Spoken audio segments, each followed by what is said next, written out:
Claudine, la seule prétendante d'Éric, l'avait quitté après seulement une journée, car il lui avait préféré la télé à sa meuf.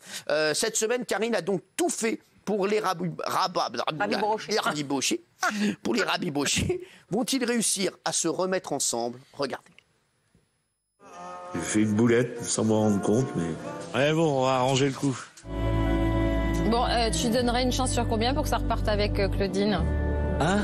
Il y a combien de chances sur 100 que ça reparte? Tu veux rigoler? Claudine, 64 appels, SMS. Et c'est quoi les textos que tu lui donnes, que tu lui envoies? À 64 appels où elle n'a pas répondu? Ah ouais. Ah, tu peux le faire défiler, amuse-toi. Bon, bonjour, je pars faire mon foin. Oui. J'ai mal aux dents. Je mange des steaks frites. Non mais, c'est quoi ce texto?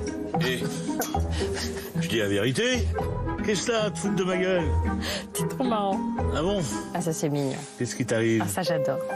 Je lui ai dit je t'aime. Ben oui. Je lui ai dit je t'aime. Ben bien sûr j'ai dit. C'est bien que je t'avais dit que j'étais capable de dire je t'aime.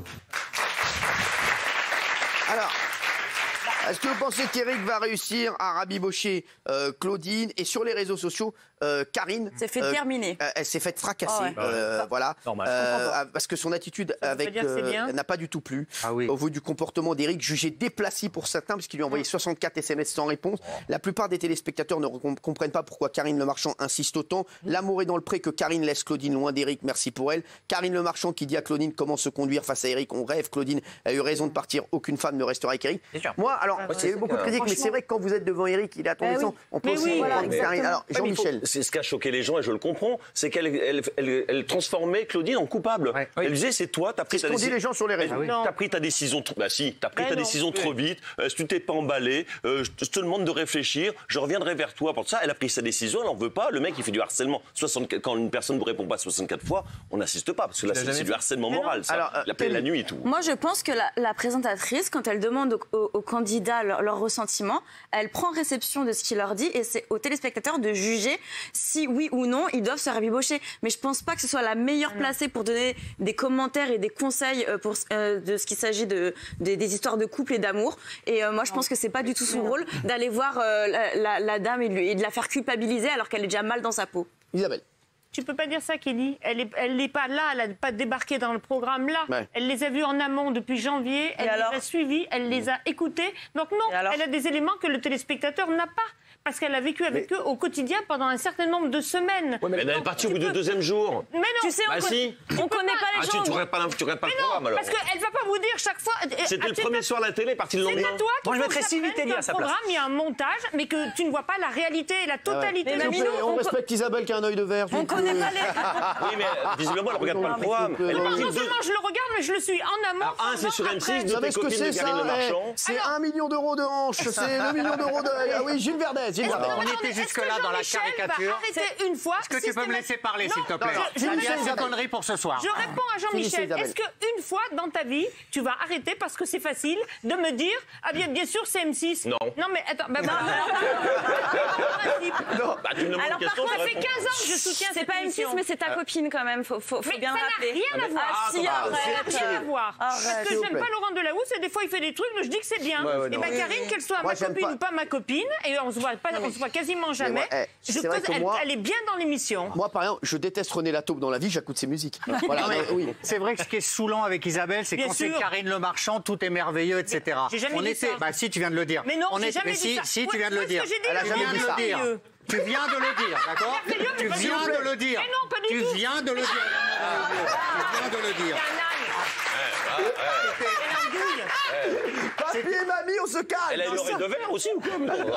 Jusque-là, de la caricature, maintenant, ça devient du racolage et de la vulgarité. La manière dont elle a interviewé Claudine hier, Jean-Michel a raison, est scandaleuse. Scandaleuse. Je vais vous le dire honnêtement avec les mots qui sont les miens, c'est une injure faite aux femmes. Parce que cette femme, elle a fui un homme qui préférait la télé plutôt qu'elle, qui la considérait comme une moins que rien. Elle l'a fui et elle voudrait, pour faire de l'audience, les rabibocher. On n'est pas là pour c'est honteux. Guillaume, Guigui. Moi, je trouve que cette histoire, elle est très très touchante. Il faut arrêter de parler de harcèlement. Merci. On a tous galéré pour récupérer quelqu'un, que ce soit un homme ou une femme. Un peu d'accord. On a tous envoyé 200 SMS. Karine Le Marchand, c'est la bonne copine. Gilles Verdez, le premier à Fatou. Ah oui, c'est la bonne copine qui l'accompagne dans sa démarche. Et cette émission, elle est sincère. Et d'ailleurs, je voudrais dire, c'est une des seules émissions. Il y a eu 50 bébés qui sont nés grâce à elle. Mais il y a une différence. On juge pas les faits.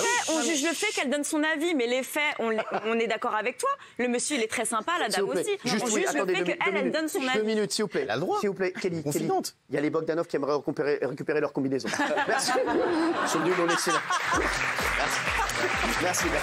Géraldine. Non mais Gilles, en voulant accabler Karine Le Marchand, en fait, il la défend. Ouais, on va presque la trouver sympathique. Ouais. Moi, j'ai un vrai problème parce que la semaine dernière, ce pauvre Eric, c'était un mufle, c'était un goujat, c'était un vieux garçon insupportable. Et là, cette semaine, on dit, mon Dieu, c'est un harceleur, c'est un lourdingue, il est insupportable. Donc en fait, on jette en pâture ce pauvre type. Nous, on est au zoo, on lui envoie des cacahuètes et on dit, oh là là, il est horrible, hein. Comme l'autre là qui est sale, oh là là, il est sale. Donc en fait, c'est quoi? On regarde ce truc comme un programme sociologique, c'est juste insupportable. Non, pas Benjamin Castaldi. Non, mais juste, franchement, il y a encore 5-6 ans, il y avait un peu de prêt et un peu de fraîcheur. Là, il n'y a plus rien.